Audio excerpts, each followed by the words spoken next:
Ho, ho, ho! It's Chris Popes and David Jenkins on our Christmas episode. Merry Christmas to all. He just... And to all, good night. Oh, he's already ready to sign off. See, that's how you should sign off. I mean, that's how we have to sign out. That's just how it is right now. Oh, it's Christmas. Love Christmas. It's Christmas time, and we have Bloomfield Christmas tournaments. Fun time of year. A lot of basketball over Christmas break. We'll be at Bloomfield like the last few years, and Bloomfield, to me, I say it every year, the best tournament and the most competitive tournament, and this year is no different. Most competitive tournament by far. Maybe not the best quality teams, but the best games that you're going to see. The best, they're close. Even the first day has a lot of close games, no matter what seed you are. And as far as, like I said, the level of competition might not be as high as some, the Pop Bluff Shootout or Cape Tournament or Carbondale Tournament, what have you. But when you come down to it, most competitive tournament around here for Christmas time, bar none. And this year, Hayti gets the top seed, Dexter the 2. They've already lost to a lower seeded team. Right, and that Hayti just speaks to them. Hayti, the top seed, has already lost to the 8th seed, yeah. And so they could play again. They could play in the semifinals or the quarterfinals. So when you talk about parity in this tournament, I mean, usually your first 3 or 4 games, they go pretty much as expected. Then after that, it's a free for all, and it's a free for all the rest of the tournament. You never know who's going to come out of there with it. I think I see a tournament with a lot of upsets this year, which means it's probably going to go chalk the entire way. Well, if last Tuesday had anything to do with it, Hayti lost to the 8th seed in Twin Rivers, and I mean, I don't think anybody expected to see that. I was a little surprised to see Hayti as that number 1 seed, to be honest with you. I know they haven't really had that signature win. I don't think I wouldn't call them signature wins. I know they're look pretty good, and they're one of the best teams in the field. But you can't really give it to Dexter though, just because of the record going in. But yeah, they were 1-4 at the seed meeting. Tough. They have 2 though. They gave them the 2 seed, so I guess everybody liked them. And this is coach's vote. This isn't this isn't a tournament official. Medias don't do this. This is coach's vote on this. So back up, guys. So Dexter's number 2 seed. Get over it. But yeah, I like. I like where pretty much everybody landed, except for I would maybe switch to 1 and 2. I would have seeded Dexter 1, or Hayti 2, and I would have seeded Kennett 3. That's just me, and Donovan 4. But it's the same way. I mean, just kind of flips, and it still leaves you the semifinal matchups, possibly with Dexter playing Donovan, or in that semifinal if Donovan can get past Kennett. That bottom half of that tournament, that bracket is pretty tough. The top part, not so much. I don't think. I mean, there's still going to be some good games, but I think the better teams are at the bottom. I just happen to think that way. I hear you. East Prairie at 9. East Prairie's not a bad team. No, East Prairie is not a bad team, and they could pull an upset there. And they're another team. They're a team that could pull an upset over a 1. So, there's a lot of teams I think that could win this tournament. Malden, Bloomfield. That they could play in a quarterfinal, and that may be the first one to 35 wins. There's some good games out there. Yeah, and East Prairie could have very easily been in that top 8 had they beaten Portersville beforehand, and I know that was a big factor into why that kind of was flipped that way. But you're right, and that's kind of just speaks to the why this is so competitive. It's just because there's no clear best team in this one.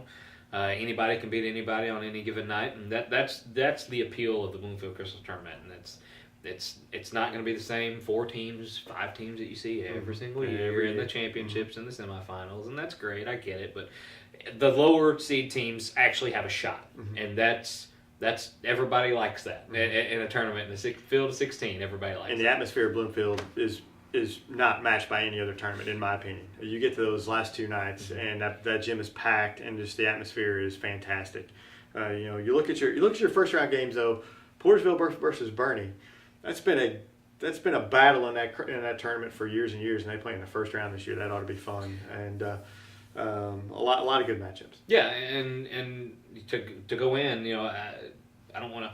You can't really talk about it's. A couple weeks away. I don't know. It's just it's a good matchup. I like that.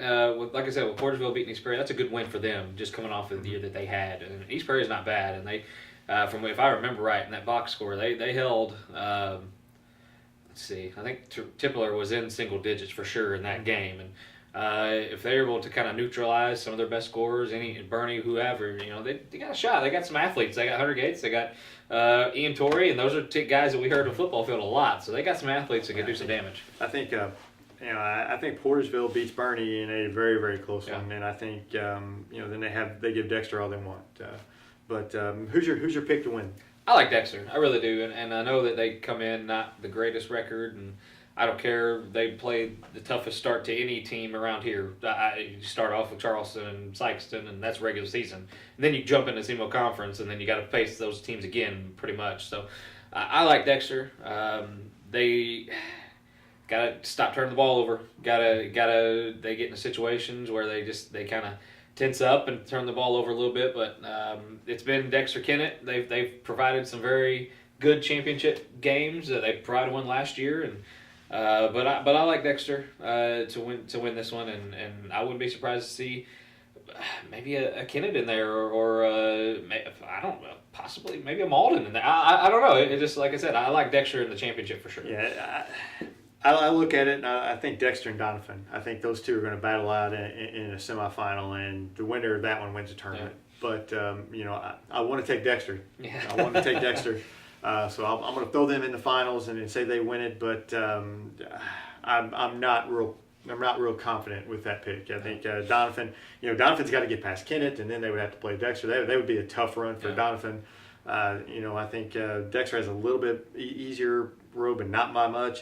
The top of the bracket, I'm going to say Hayti gets through. I think Hayti gets through with Bidewell, but I think whoever comes out of that top loses the bottom half, and so I'll say Dexter over Hayti, kind of a chalk. But there's probably a lot of upsets going to happen, in that. It wouldn't shock me to see a Kennett win it. Yeah, I'm afraid to make predictions in this one because, like I said, the whole theme of this whole thing is you just don't know. I don't know when the last time Hayti was a top seed, or if they have won. Seems like 4 or 5 years ago, yeah. and I think they won it not too long ago. Okay. So it's they have been it, but they're not a team that's typically there in that championship. So it's they're not a dominant number one seed in this one, I don't think, and there's not one. And like I said, it's a lot of those things. A lot of parity across the board, and a lot of times you don't see a double digit seed win this tournament, but hey. It's been known to happen. I believe the only time it's ever happened is Bernie. Yeah. And Bernie's sitting there at a 10 seed saying, hey. I think they won it as a 10 seed or was in the championship that one time, yeah. As a 10 seed. So. Yeah, Dexter made it as an 8, was the last time that the highest seed to make the championship game since Bernie. I think it was 96, 97, something like that. Anyway, tons of history, 60 years of this Bloomfield Christmas tournament. It's a lot of fun. Great tournament. And then we switch gears. We go to the Cape tournament, for all the parity we have at Bloomfield, we have no parity. Which SEMO Conference team is going to win it this year? Yeah, it's not much parity to get the semifinal round, and then you've got a really good tournament. Yeah. But you've got to get to that semifinal round, and there's some bad games in the process. But as you flip out in the consolation bracket, some of those smaller schools, they realize they're not going to win those first round games. They're looking at that consolation bracket and competing in that, and so you have some competitive games in that consolation bracket. Charleston's the top seed, Cape Central 2, Jackson 3, Scott Central 4, kind of your normal top 4. Notre Dame's 5. Notre Dame 5, but I think winner comes out of those top 4. I think Charleston makes the finals, and I think Cape Central, depending on Jackson and their situation they have with some of their players that they're missing, I think Charleston. I think it's Charleston, Cape Central in the final. Yeah, I like Charleston. They played a very good SEMO Conference tournament. They're playing well right now. They had a lot of rest. Yeah, since they got a lot of rest, which could be a bad thing. I know teams that have that long layoff and they just can't find their footing after that. They a lot of games between. Fortunately, they have Leopold to start off with. They can afford to find. They can get. I think the first 2 games they can kind of maybe do that with, but yeah, and. I like Charleston. I think they're playing the best ball coming in. Cape Central with I think a disappointing showing at SEMO Conference tournament. Disappointing, losing a lead to Charleston like they did, and to just kind of maybe lay an egg that next game. And it's just kind of one of those games, or kind of one of those tournaments they want to throw away and let's start over. Mm-hmm. And they're a very athletic team, though. That big court, they're going to run some teams up. They're going to run them out, and they got a shot, I think, to hold on to beat Charleston in that championship. I like Charleston and Cape Central in that final. Like I said, it just depends on what Jackson's. They're kind of up in the air with Jackson. Right, I think if Jackson's full strength, Yeah, then they play a factor. If they're not full strength, they're not. I don't think they're a factor. I honestly don't. I think Jackson, if they're not at full strength, may struggle with Woodland, and that could be an upset that kind of gets Woodland into the Final Four. I don't know if Woodland's ever been in the Final Four. I can't remember. Can't imagine in any kind of recent years that they have. I know Advance, Bell City, Scott Central. Those are some of the teams, the smaller school teams. It's made runs, and those are the best tournaments up there. Oh yeah. When the small schools make the runs and get in the semifinals and championship games, those are the most memorable tournaments. I can remember Advance years ago whenever Coach Hall was the coach up there. Former coach of Dexter. I was rooting hard for Advance, and they got the win in that tournament, I believe, and that was huge. Yeah. Just a huge win for a smaller school, and Scott Central wins it from time to time, and it's always fun to see them win it. So I always root for a small school to knock off one of these big schools. I want to see that. I think the fans want to see that. If a small school can make a run, those fans will get behind them. Yeah. Huge. I hate to say it, but Bell City, when their runs, when they met, they're great teams coming in. That was some of the more memorable tournaments going in. Advance, like when they make their runs, like I said, it's just small. That's what people root for up there. They want the small schools to do it, and most times not, they don't. But anyway, we'll hit another tournament real quick. The St. Dominic tournament. Only one of our local teams up there is Sykeston. They're the top seed, and I don't know why they keep inviting them back because they keep winning it. Hey, they love it. They love them up there. They absolutely love Sykeston up there. Sykeston travels well, and they do. And I think they win this tournament again. I think the second seed, Fort Zumwalt South, and Timberland is the third seed. I don't know a lot about them, but I know in the past Sykeston goes up there, usually plays well, and usually sends them into the new year, with a pretty good run. They get good competition up there, and I know a lot of people kind of rag on that tournament, them going up there playing in that, but they, night in, night out, it's three nights. They're getting good games from bigger schools, and like I said, I like Sykeston in this one to bring home another championship. I don't know if that makes it like 4 or 5, maybe something like that. 5 out of 6, something like that. Anyway, yeah, they've only lost one championship. They made a championship each time they've been. They have one loss in that tournament since they've been in it. So, and it was against a very, very good Fort Zumwalt team, I think. And they took them to the wire. Yeah, I think it was an overtime game or something like that. Yeah. We go to the Carbondale tournament. We talked a little bit about this last week. We have Saxony Lutheran and New Madrid. They're both in the small school portion. Saxony plays Meridian, Illinois at 9 a.m. On the 27th, and New Madrid plays Lake County at 10:30 a.m. on the 27th. Yeah, they don't Missouri schools. They get those early times. They do, and that's. Hey, they do it in Bloomfield. They have early times. Cape, they have early times. Just one.